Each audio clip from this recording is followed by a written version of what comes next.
All right, it's been 1 year since the invasion of Ukraine and 1 year since families were torn apart and homes were destroyed. And 1 year since neighbors in the U.S. and around the world stepped up to do what they can to assist. That includes a New York City restaurant the owner has sponsored his employees' families so they can come here to the United States. Jason Burkhardt is here with us. He's in Studio 57. He's the owner of Veselka, a Ukrainian restaurant in the East Village of New York City. And with him is Dima Prak, who is a line cook at the restaurant. It's great to see you again. Welcome to Studio 57. It's great to have you. It's good to have you, but I'm sure you wish that you were here talking about something else. Yes, right? yeah. Thank you again for having us. It's great to see you, Vlad, again.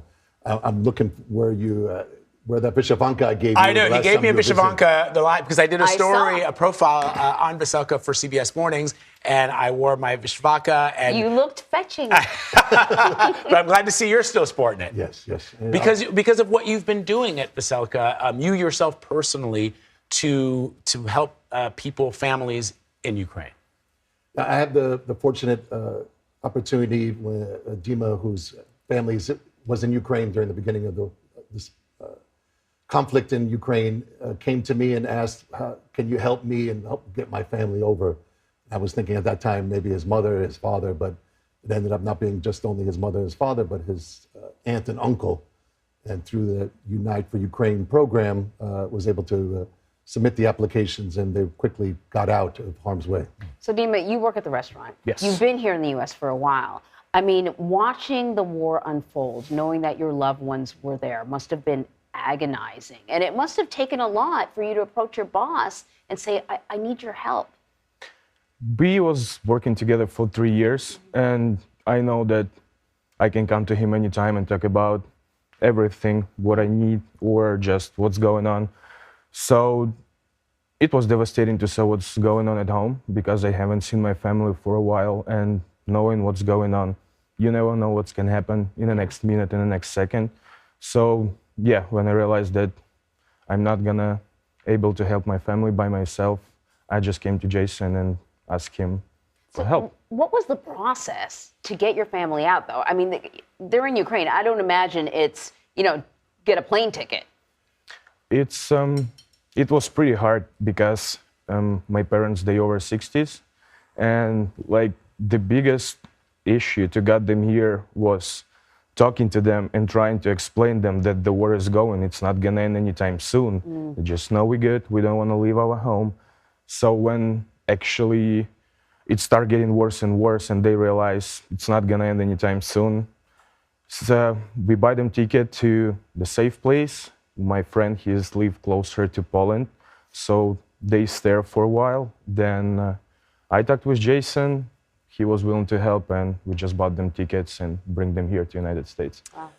Jason, when you and I spoke, we talked about your grandfather who started Veselka and how he himself was a refugee fleeing Russian oppression back when he first came to the United States, and how incredibly difficult it was for you and your family and the people who support and love Veselka to see the same thing happening again. And I asked you what you think he would have thought about where we are in 2023. I think he'd be very disheartened and saddened and upset that, that after, many years of wanting to see a free Ukraine, he never had that opportunity. And then having to see that Ukraine was an independent state for 30 years, and then history repeat itself and see Russia invade again. Honestly, somebody asked me recently, what do you think he'd do? He'd be 122, I think. He'd pick up a rifle and go fight. And part of that spirit still lives in me, and I try to do my best from afar and raise monies and awareness and whatever I can do to help save people to come over. And it was a no-brainer. People that work in the restaurant, not just employees, they're part of an extended family at Veselka, and Dima's family.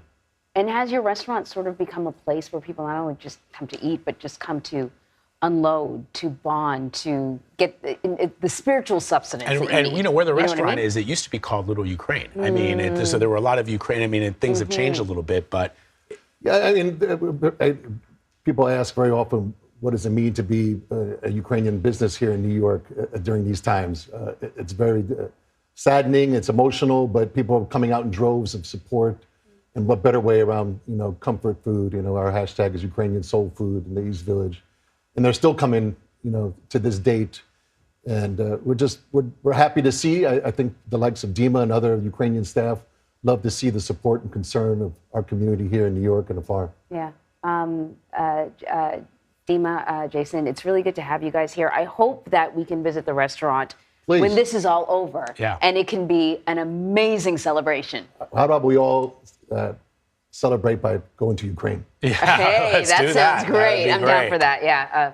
Producers, Yes, put that right. in the budget. But before we do that, I mean, yes, we should go one day. I mean, Ryan and I have been many a night. Our floor director Ryan Black and I have been many a late night because it used to be open 20. Is it still open 24? No, unfortunately, haven't gotten there yet. Jason, come on. All right. But yes, We'll do that first, and then if you promise me that we'll all go to Ukraine when this is all. Let's do That that. would be fantastic. Thank you Thank you, both gentlemen. very much.